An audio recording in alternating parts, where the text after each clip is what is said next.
కాంగ్రెస్ ప్రభుత్వం అధికారంలోకి రావడం కోసం అనేక హామీలు ఇచ్చింది. దాంట్లో 6 గ్యారెంటీలు కూడా ఇచ్చింది. గ్యారెంటీ ఎప్పుడు ఇస్తాం? మనం ఏదైనా ఒక వస్తువు కొంటే దానికి గ్యారెంటీ ఇస్తాం.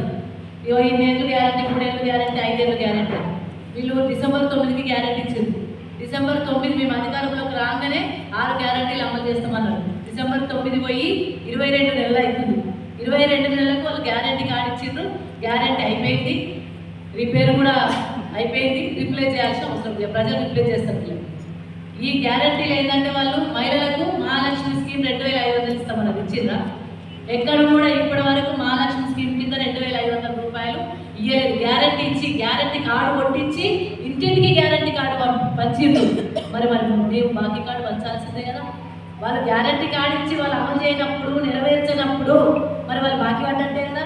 డిసెంబర్ 9 నుండి వాళ్ళ అధికారంలోకి వచ్చినప్పటి నుండి, వారు గ్యారెంటీ ఇచ్చినప్పటి నుండి 22 నెలల కాలం అవుతుంది.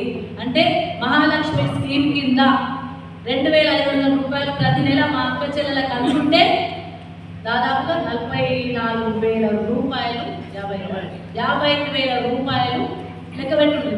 ప్రతి అక్క చెల్లెలు కూడా నేను కోరుతూ ఉన్నా. డిసెంబర్ నుండి ఇప్పటి వరకు 22 నెలలు, 22 నెలల్లో ప్రతి నెల 2,500 రూపాయలు, అంటే ప్రతి నెల 500 రూపాయల చొప్పున లెక్క పెట్టుకుంటే 55,000 రూపాయలను మా అక్క చెల్లెలకు ఈ ప్రభుత్వం బాకీ పడ్డది. అదేవిధంగా పెన్షన్ 2,000 రూపాయల పెన్షన్ను 4,000 రూపాయలు చేస్తా అన్నారు. 22 నెలలంటే 44,000 రూపాయలు మా వృద్ధులకు, పెన్షన్దారులకు కూడా ఈ ప్రభుత్వం బాకీ పడ్డది. అదేవిధంగా కళ్యాణ లక్ష్మి స్కీమ్ కింద తులం బంగారం అన్నారు.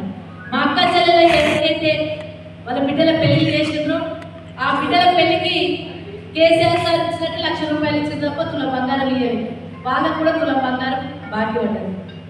అదేవిధంగా మా ఆడపిల్లలకు స్కూటీలు ఇస్తా అని చెప్పింది.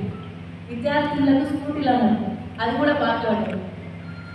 నిరుద్యోగులకు ఉద్యోగాలు అన్నది, ఉద్యోగాలు అయితే లేదు, కేసీఆర్ సార్ చెప్పినే వాళ్ళు ఇస్తామని చెప్పుకుంటారు తప్ప ఇప్పటి వరకు వాళ్ళు నిరుద్యోగులకు కూడా ఇబ్బంది పెట్టే పరిస్థితి ఉంటుంది. రుణమాఫీ సరిగ్గా చేయలేదు. ఇచ్చిన 6 గ్యారెంటీలు అమలు కాలేదు.